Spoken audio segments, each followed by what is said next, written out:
मुख्य विपक्ष होने के नाते कांग्रेस में अब करंट नजर आ रहा है। बाकी शहरों की तरह पानीपत में भी एनडीसी यानी नो ड्यूज सर्टिफिकेट और प्रॉपर्टी आईडी की दिक्कतें और ये बनवाने के लिए लगातार भ्रष्टाचार की शिकायतें मिलने पर कांग्रेस ने सोमवार को नगर निगम भवन के बाहर 2 घंटे का धरना दिया। धरने में जुटे कांग्रेसी और धरने को समर्थन देने आए लोगों का गुस्सा फूटा। कोई अधिकारी इनकी नहीं सुनता तो इससे शर्म की बात तो कोई होनी नहीं चाहिए मेरे ख्याल तो।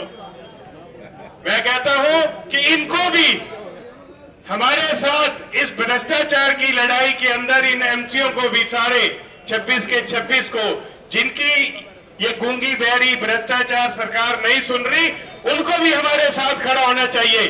कैसी जनता है, किस पे विश्वास कर लिया, जानना चाहिए। अगर ये निगम बनी है ना तो आपके पानी के लिए बनी है, आपकी टैक्स के लिए बनी है, आपकी सुविधाओं के लिए बनी है। इसके लिए पार्षद नहीं बने जिनकी जेबें भरी जाए। तो ये तो बोलने वालों को अंदर गाड़ दे हैं, लेकिन हमारे नेता है ना वो थोड़े कमजोर हैं। मैं इस मंच पर कह रही हूँ, अगर वहाँ ठीक हो ना शांति चौहान न बुलाओ और वो हमारे सामने बोल के दिखा दो। अरे जब वोट पड़े थे हमारे पास 50 फोन आए, बोला तेरा भाई बुल्ले सा इलेक्शन नहीं लड़ रहा, बहन जी का मदद करो। आज मैं एक लाइट लगाने जोड़े उड़ा गुंडा कर दी और ये हमारे आजाद नगर में तो एमसी ने बोला भाई लाइट लगा दो, यहाँ बच्चे शराब पीवे सुल्फा पीवे, लड़कियों ने भगा के ले जा, लेकिन आज तक सुनाई नहीं हुई। चाहे मारो हो चाहे कोई भी हो, आज इस धरने को समर्थन देने के लिए पानीपत का पंजाबी ब्राह्मण समाज भी शाह जी के साथ खड़ा है। शाह जी आप आगे बढ़ो, हम तुम्हारे साथ हैं। आने वाले दिनों में आप हमें एक प्रार्थना कर दो, आप हमें एक और आवाज दे दो कि गौरव घर से बाहर निकल, गौरव उसी दिन काम छोड़ करके आपके साथ चलने का काम कर देगा। इस धरने का आह्वान और आयोजन पानीपत के दिग्गज कांग्रेस नेता बुल्ले शाह और उनके बेटे विपुल शाह ने किया था। अगर धरने की ठोस वजह थी कि बुल्ले शाह ने इस धरने से और वहां जुटे समर्थकों से अपनी ताकत का एहसास करा दिया।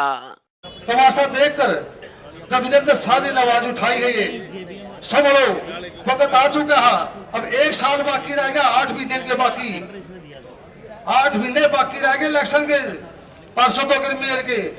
इनके सामने ये कदर मचा रखा, पैसे लेते काम करते। एक तो पार्षद महोदय मीटिंग के अंदर कहा था, एमएलए साहब आपके कहते तो एनडीसी हो ही नहीं, हमने 4 लाख रुपए देकर एनडीसी करवाई है।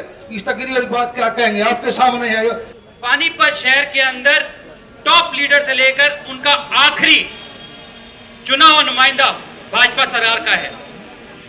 होना तो यह चाहिए था कि राम राज आए, बट क्या करे इंसान, ये तो बेच बैठे भी हैं भगवान। इनका इतना बुरा हाल इन्होंने पानीपत शहर का जो आज करके रखा हुआ है। गौरतलब है कि बीजेपी सरकार आने से पहले पानीपत में 5 बार कांग्रेस विधायक, 1 बार प्रदेश अध्यक्ष और 1 बार परिवहन मंत्री जैसे ओहदों के साथ शाह परिवार ने अपना गोल्डन पीरियड देखा है। पर अब संघर्ष और इंतजार के बाद शाह परिवार अपना पुराना रुतबा हासिल करना चाहता है।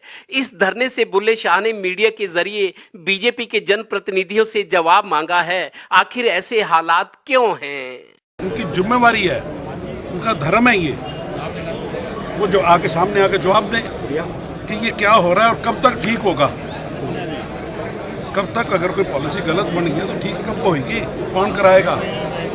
पर है भी कुछ नहीं, पता है कि मालक ये है। ये तो हम जब इलेक्शन लड़ते हैं, एक एमसी सारा वार्ड 2 दिन में घूम लेता है, हर घर को जानता है, उसकी वेरिफिकेशन करा लो।